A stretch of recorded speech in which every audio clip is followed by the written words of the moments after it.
So this is the time slot that when I was a grad student, I taught Intro to Animal Science Lab at 8 o'clock on Friday mornings. And saw a lot of very bleary eyes at that time. You guys are doing a lot better than the college freshmen did in Aggie Land in 2014 when they didn't want to wake up and listen to me talk about chickens or pigs on Friday mornings. But what we're going to talk a little bit this morning, updates to our selection index lineup. That's what we're going to dive into first before we get into our guest speakers. But for those of you that may not know about what a selection index is, or a very brief history, they've been around since the 1940s. Now in this breed, I believe it's about 2010 was when the originals were created. I didn't fact check with Dr. Wall on when they put together the first indexes for the breed. But selection indexes are a multi-trait selection tool. You're utilizing a defined breeding objective, and then the traits that fit that objective, in our case, EPDs, are weighted economically to derive this selection tool. The math behind it is very complex. It takes people a lot smarter than me to get there, but at its core, it's algebraic math. So if you hate algebra, you might want to just go grab a coffee and hang out in the hallway. And so currently with our lineup, we have our dollar calving ease index, the dollar feedlot, and the dollar BMI, the British maternal. That is the current ASA selection index lineup. So why are we making changes?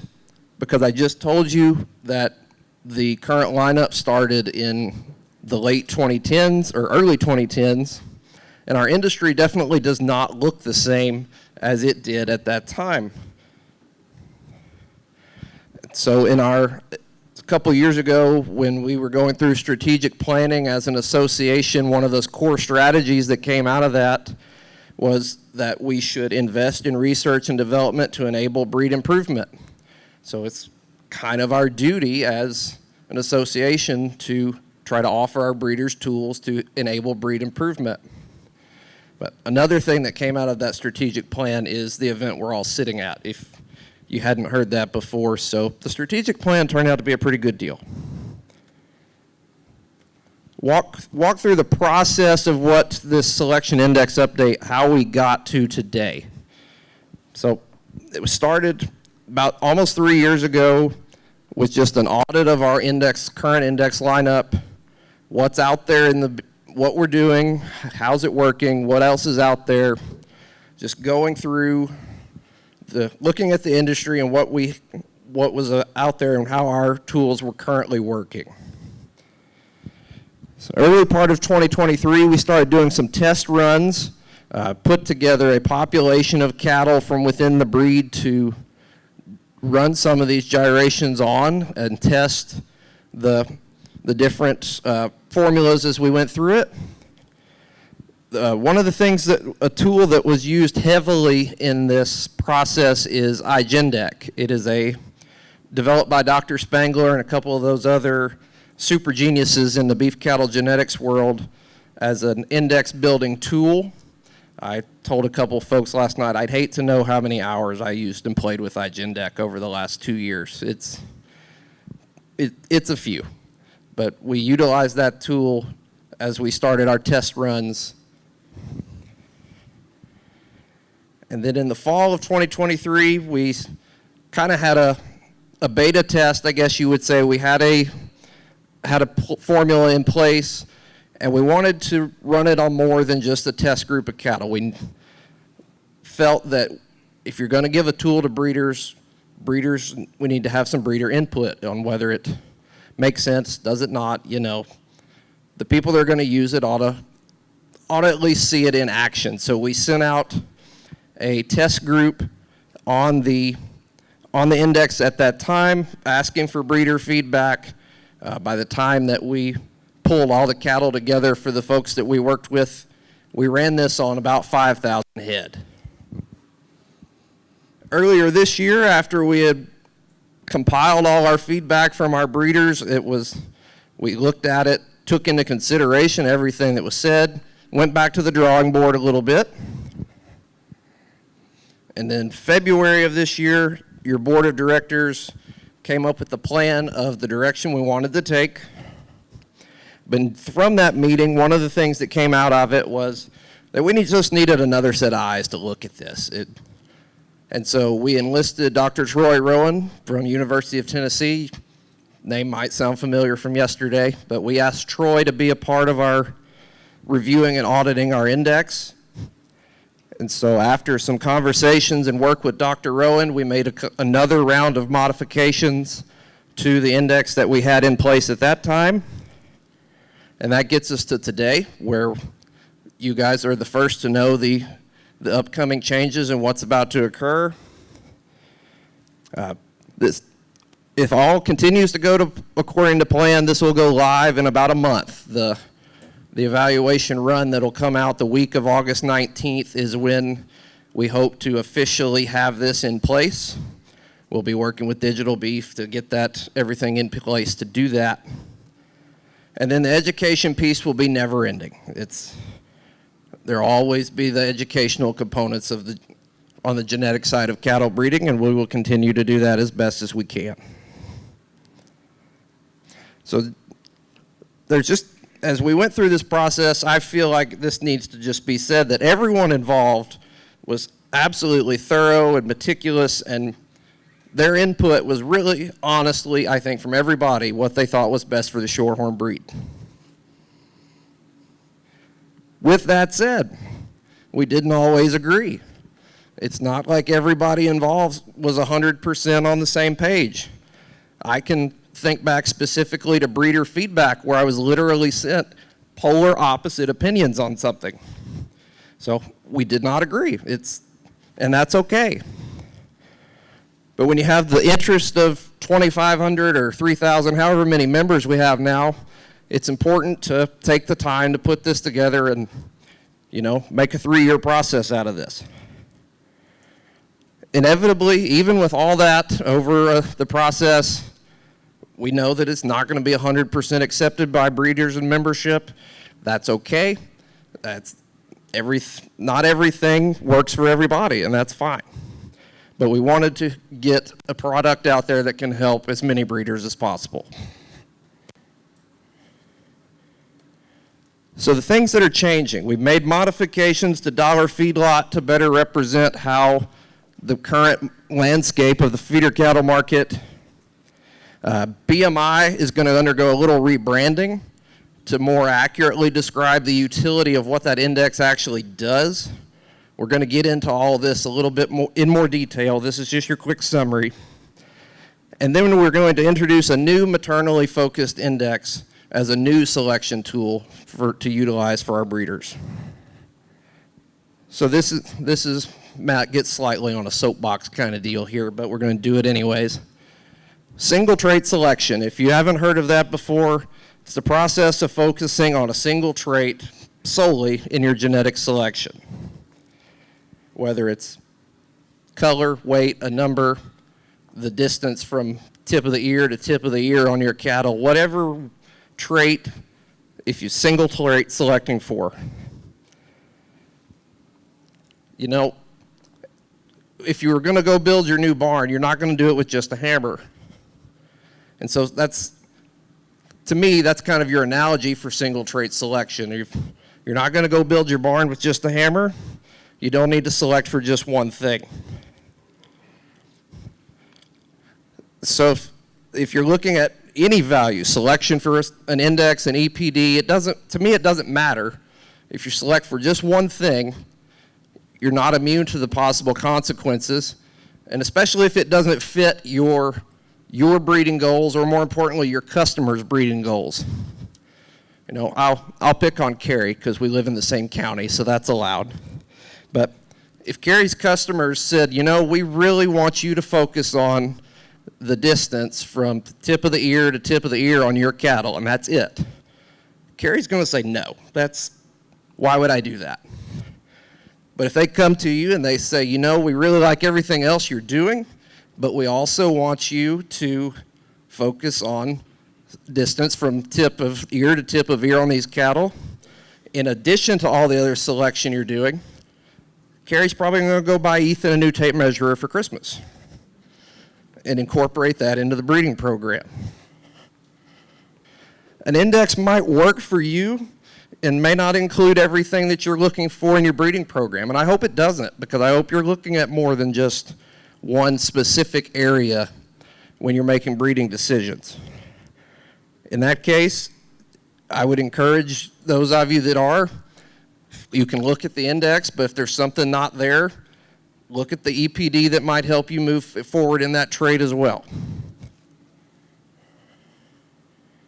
So our wisdom from the good Dr. Troy, when he and I were having these conversations and working on this project, that as seed stock breeders, we should be able to fine-tune what we're doing through individual EPD selection. If you were across the hallway with us yesterday in his breakout, he talked about the importance of the selection index for the commercial producer as more so even than for us as seed stock guys. And so as a seed stock guy, if you talk to Troy, he's mentions, fine-tune what you're doing through stricter EPD selection. The index values are still very valuable to us as breeders, but they are more valuable to the guys that are buying bulls and females from us. So as we start with the dollar feedlot index, this index is built on a model that every calf in the breeding scenario is fed out and sent to harvest. You're not keeping females in our dollar feedlot model. The changes that we make emphasize what we're seeing in the marketplace as far as carcass quality and carcass size. So we've added the carcass weight EPD to dollar feedlot. When this index was built, we didn't have that EPD at our disposal, and now we do, so it's important to work that into the index. We've increased the marbling EPD value as premium product on the rail has become increasingly important. I think Scott's going to probably hit on that a little bit as we move through the morning. And then the final change we made was just a slight tick down in the calving ease portion of the dollar feedlot. Why is that in there? Some of you might be thinking, it's because to be able to feed a calf, it's got to get here alive. If we're not getting our calves here, then it doesn't matter what their EPDs look like if they're dead when they hit the ground. So we have the calving ease in there. It's a small portion of it. Just a quick graphic of these are the component traits, the EPDs that are in dollar feedlot. So BMI. Going forward, BMI is going to be known as the Balanced Merit Index. Formerly, it was British Maternal. We enlisted our ACE marketer at Grant Company to help us with us rebranding of this index. And Balanced Merit Index is what we came up with because we feel that it just fits what the index does. When you study BMI at its core, it's got several components to it. There's a carcass component, there's a growth component, there is a maternal component, but it's one of those things, if you made me go to one of those, testify in front of Congress, one of those big fancy hearings that they have, and they said, is BMI a true maternal index? It's harder to say yes. And so the name British Maternal probably wasn't a great reflection of what the index actually does. With that said, it's done its job. It's still a useful tool. We're not discounting the value or the merit of the index. It's just a realization of the name maybe doesn't fit the process. So the formula and the calculation itself is not changing at all. It is the exact same index that it was before.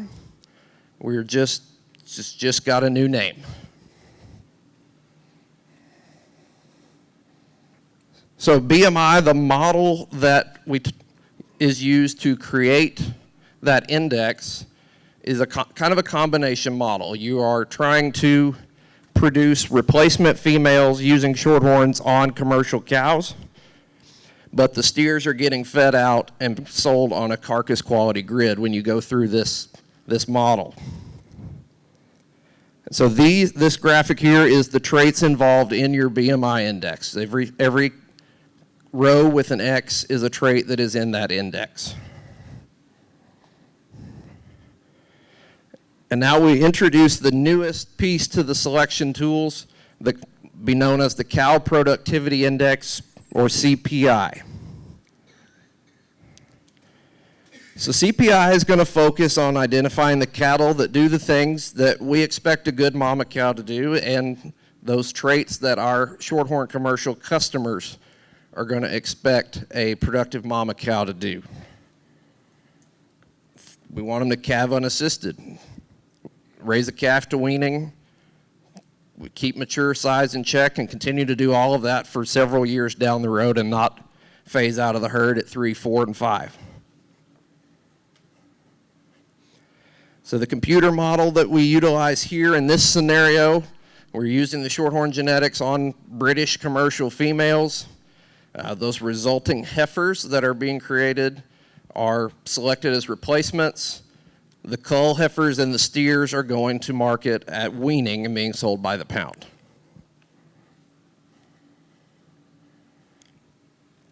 So here are the traits that will be included in CPI. You've got calving ease direct, weaning weight. Yearling weight is in there at this time for mature size. Since we do not have a mature weight EPD in place yet, yearling weight is in there as for that. Until we get mature weight in there, we'll be able to make that adjustment. Then you can see milk, calving ease maternal, and stayability.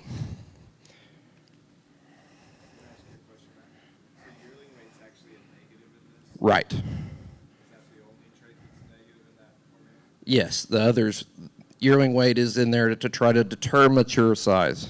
Formula used, like if it's over 80, it's a negative. If it's over 100, it's a negative. Where do you think that? It's just a negative piece. Yeah. Right. An animal that's 110 on yearling is going to see a more negative impact than one that's at 40 or 50. Just the simple algebra of it, you have your number that you're multiplying by, so whatever the EPD is.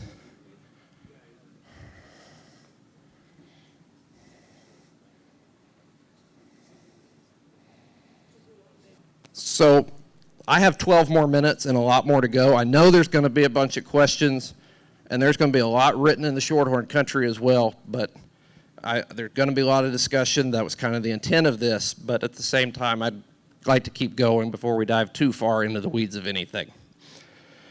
So a few common questions that were asked as we went through things as far as why is birth weight not included in any of our indexes, and we discussed this with others outside of our office as well. When you're putting in calving ease, our calving ease EPD is taking into account the birth weight EPD as part of that calculation. It was explained to me that, the birth weight EPD is a percentage of calving ease.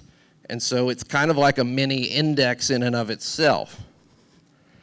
And so I was having a conversation with Dr. Spangler one day because I had some technical difficulties with iGenDec, and he saw on the screen as we were working through our deal that we had included birth weight in a test run of an index formula, and he says, it's not my business to tell you what to do, but I really, really wouldn't do that. And he went on through what we just talked about. If you're including calving ease and birth weight, you're almost kind of double selecting. And so that would be the logic behind why we haven't included that in any index. A question that's probably been asked for several years now is why didn't you just tack stayability onto the end of BMI and be done with it? I promise you, if we could have done that, I would have done it 3 years ago, and my life would have been a hell of a lot easier. But if you do, and the reason we didn't is because if you do that, then you have to reevaluate all the other traits in the index as well and rebalance it back up. So if you're at home cooking and you're making some kind of sauce, and you're like, okay, this needs a little salt. You add your salt and you're done with it. If an index is your sauce and stability is the salt, well, now we have to go back and add the right amount of pepper for weaning weight and the right amount of garlic powder for calving ease. And at that point, you just about could have started the whole sauce all over and gotten to the same point just as quickly. And through the process, there have been other traits that were talked about and questions and valid questions, and as to why maybe that wasn't in a certain index or why this was. And when visiting with Dr. Rowan, he referred to it as taking a desired gains approach versus an economic model. Whereas if you're including something just because you think it needs to be included to try to get the gains you want, as opposed to listening to the signals of the economic model. Like I said, there's going to be I know this is a lot at 8 a.m. on a Saturday morning. Thank goodness for the Shorthorn Country as an outlet to spread this a lot further, a lot more effectively. So keep your eyes peeled this fall in those issues. There'll be plenty more information about all of this there. So as we get kind of close to a wrap up here, need to thank my corporate sponsors that helped me get through this project.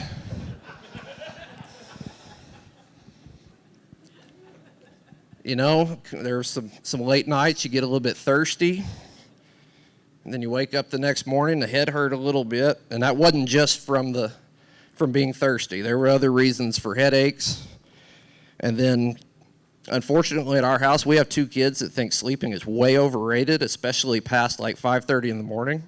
So you gotta go wake up and get some caffeine. So thanks to those wonderful corporate sponsors for helping me just barely survive and get through this project.